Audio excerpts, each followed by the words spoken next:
Ilang awit pa ba ang aawitin o giliw ko?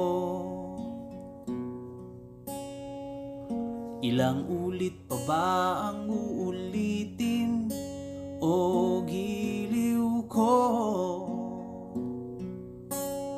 3 oras na akong nagpapakyut sa'yo, di mo man lang napapansin ang bagong t-shirt ko.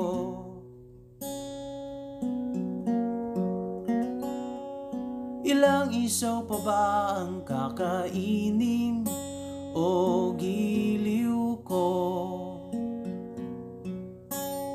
Ilang tansan pa ba ang iipunin o giliw ko? Gagawin ko ang lahat